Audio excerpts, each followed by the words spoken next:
And on that recruitment level at club, at Hackney, how important is it for getting more women to pick the ball up and to come into the fold, to have international kind of players there to look up to and see that it's real and it's accessible? It's so important. I think like it's really helpful. It's really amazing to see people like Sadia and Simi and like people playing at like high levels that look like them. Like we had someone that joined, I think she messaged me, I messaged her through Black Girls Ruck. She was interested in playing rugby. Cheers, who I think you might know, who used to be a powerlifter, messaged me. I was like, I'm interested in playing rugby. Picked up the ball, has like played a little bit, and is now like, I want to play on the ones. I want to go for Champ 1. I want to go Prem. I want to do this, and it's so like it's accessible and it's easy for her to do. And I think it's like we go and watch games together, and she's like, oh, it's so amazing. Like we talk about how amazing it is to see like Simi and Sadia and Christian, like just everyone, and like as well as like everyone is amazing, but like it just makes it that much more accessible and that much more like attainable for you to want to go up and want to like reach those higher levels rather than like stay in Hackney is obviously the greatest club that's ever happened, but like it's no like Loughborough or anything, and like it makes it more inviting when you see there's a welcoming environment there. And I think it isn't just like having a person of colour there as like the face of it. It's like thinking about the environment that like, it's created, and it sounds like you've had like at WAS, at Loughborough as well, and like think about the friendships and the way people like interact with you as well. I think that's really important for people to see. Mm-hmm. Okay, so I am 55-year-old Jeremy, and I run a girls and Sorry, women's... I thought you were about to actually tell us your age then, and I was like, Elma, yeah, I was like, no, you're not. I am involved with a club. That's South African Botox lady. Yeah. Bloody miracle. I know. She is amazing. Next time you go to Cape Town and you need to have a little housekeeping She's done, ships as well, apparently. Sorry. Hit me up for a reco. So I am one of those guys at one of these clubs who really just wants to make everything better. Get more girls playing, get more girls of different races playing. Doesn't matter what their hair looks like, doesn't matter which race or language group they identify with. We just want to make the circle bigger. In what ways have you seen people lead at club level that allows for more people practically to feel more welcome, more included? I think, so what I see is like, I think when you meet people where they're at, and like, I think that's really important, like with some of the work, I don't want to toot my own horn, but like some of the work that I do, like with Darcy Bourne and Celia Kwanzaa, we're doing like a multi-sports camp, and we're like wanting to, we want to like go into schools and like actually like meet children that are maybe like don't have access to rugby, meet them where they're at, so at schools, and think about what sports do they already like, which tends to be more like football, netball, and then like kind of incorporating a day of that into it, and then also being like, oh look, this is rugby as well, like whether it's something like tag. I think rugby can seem quite scary because of all the contact and stuff, but it's like there's so many steps before that like people can be introduced to. But yeah, I think it's like, important to meet people where they're at. And you mentioned Richmond and then going to WASPs. You had a really crucial experience there during lockdown when Black Lives Matter was a topic of conversation that opened the floor for a lot of us to have helpful and I guess healing conversations across the board. Talk to us about that example of how you can handle being in a team where you've got a few members of the group that feel like they can really share some of their experience. Yeah, so in lockdown I went to WAS, which was at the height of the Black Lives Matter movement and everything, and Giselle Mameva was the head coach at the time, and she set up a Zoom call, and the Zoom call there was like maybe 5-6 black girls on the team, which for me was crazy, like moving from Richmond to WASP anyway. So having that was amazing. But Giselle messaged everyone individually being like, I'm going to have this Zoom call. Like, I don't want to ignore what's happening, which I think is a huge thing. It's kind of making it more accessible, but not ignoring that we're different. Like, it's not a bad thing. It's like the saying, I don't see colour isn't, it doesn't mean anything. It doesn't mean anything because if you don't see colour, you don't see me. Like we are different. So Giselle set up this call and said, if you want to come on this call and speak your piece or have people ask questions, like, please feel free. And I literally just moved. I was just turned 18. I was like, there's no way I'm speaking on this Zoom call with like Abby Burton, Meg Jones, Celia Kwanzaa. Like, I'm just gonna sit here and, you know, nod my head kind of thing. I went on the Zoom call and Christiana Balogun, who's at WASP at the time, you know, spoke, Hanny spoke. I think all the girls, 5 of the girls spoke, and it really moved me to like think, wow, like, one, the head coaches set this up, but 2, everyone on the team is so receptive to it. And I think basically everyone joined the Zoom call, which was like 40, 50 girls. And I actually spoke at the time of just like what I felt about what was happening. And, you know, so many questions were asked back. But that was like amazing for me to like understand that obviously rugby, we might not all look the same, but they're like being able to acknowledge that we are different and like we want to listen and know your story and kind of see where you're at kind of thing. Was huge. It's really difficult in a team environment like that to create and foster the level of trust and faith for people to have those conversations, to firstly be vulnerable enough to speak, but then also be vulnerable enough to not be defensive and to be able to hear and listen with a really open mind. A bit like the two of you have built your relationship about really being there and just listening.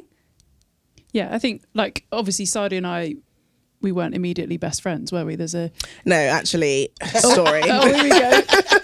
Do I know this? No, I told you, but Okay. this is when I first came to Loughborough. You know, little me like, oh, Emily Scarrett, and I was like, oh, like, do you have an Adidas discount? I want to get some shoes. She was like, yeah, when we're friends, I'll give you the discount, and I was like. The thing is, she says it with such sass, and it would have been sarcastic, right? Literally stabbed in the heart. Hey, yeah, Hence but the side eye. Hold on, what's the fantastic news? Recent news? Yeah. Now I've taken Sadia's Emily's a contracted. contract. Oh yeah, You've got a discount. Can I use yours? Can you get the discount? Yeah, can we use your discount? Yeah, sure. When I find it. There's been this brilliant rumour flying around Loughborough that I've lost my Adidas contract. That was going around anyway, wasn't it? Yeah, Because some yeah. of the girls just wanted to start rumours, see what would stick. I lost my Adidas contract. Then Sadia got announced as being an Adidas athlete, and then everyone was like, "Oh my god, it's true! Sadia's taking it." Oh my god. I'm taking it. I'm So Emily she's Scarrett. grabbed the baton. I'm the next big thing. Yeah, she's run with it. There we are. When do we see you next to the Thames in your sports bra? God, give me 10 years. Oh, Give me okay. 10 years. Yeah, give me 10 It's years. loading. It's You'll still loading. be 5 years younger than me. So those conversations, how important are they at club level to facilitate, to allow space for people to have them? Is that something that you guys do at Hackney? Yeah, I think, we're very open in terms of, when I first joined, like, our captain was a black woman, and I think, and then I joined, and I'm very, like, I was very open with the fact that I only joined because Lamise was captain and I wanted someone that looked like me and how important that was to me. And I think I'm always very, like, open. I just introduce myself as being like, I'm black, I'm here, what's this all about?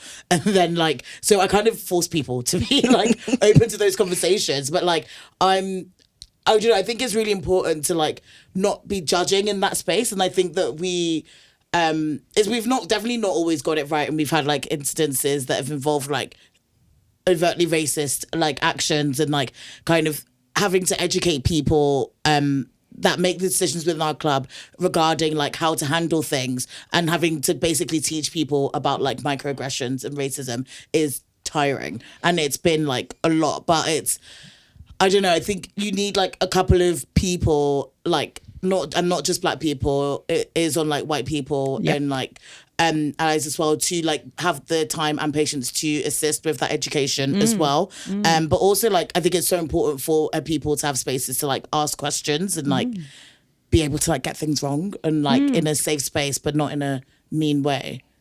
I don't think I answered the question. But No, I think it's really important what you just said, because we've had this conversation previously on the show about cancelling people for saying things that are unacceptable, not being helpful, because you're not bringing them back into the conversation in a way that equips them with the tools to be able to listen and learn and be able to apologize. The only way that someone gets to the apology is when they've been able to hear and participate in the conversation and reach the insight level where they go, Oh, so saying that I don't see color is not helpful, because I'm trying to be helpful when I say that, but subjectively.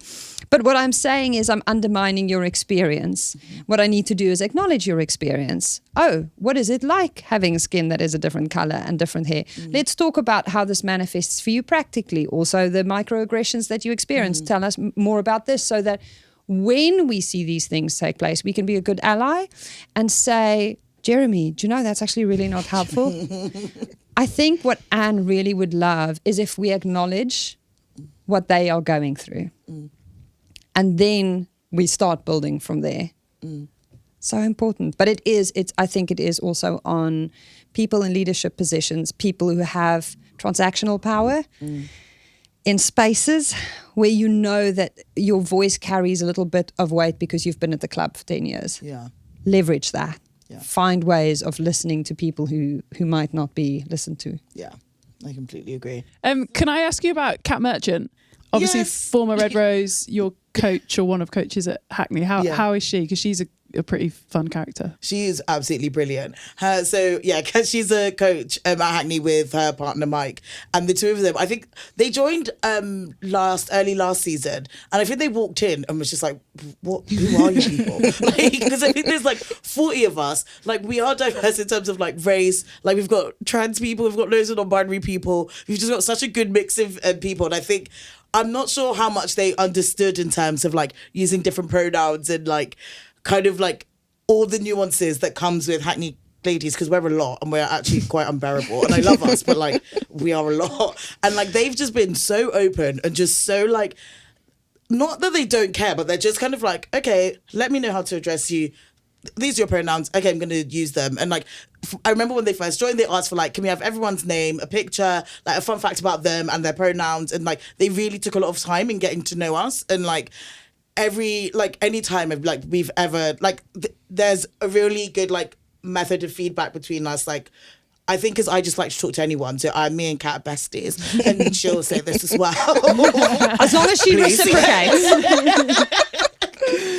She's like, and who? No, she doesn't care about the forwards. No, She never has, I'll be honest. Honestly, so her partner Mike does the forwards. We're besties, and I think Kat knows me through Mike. Like, Kat has no idea what the forwards are doing, but she's like, she has such a good relationship with like everyone, and everyone in the backs like really respects her and loves her, and like as a team we all like just absolutely really respect the pair of them, and like the way they've kind of come into like quite a strange club of like.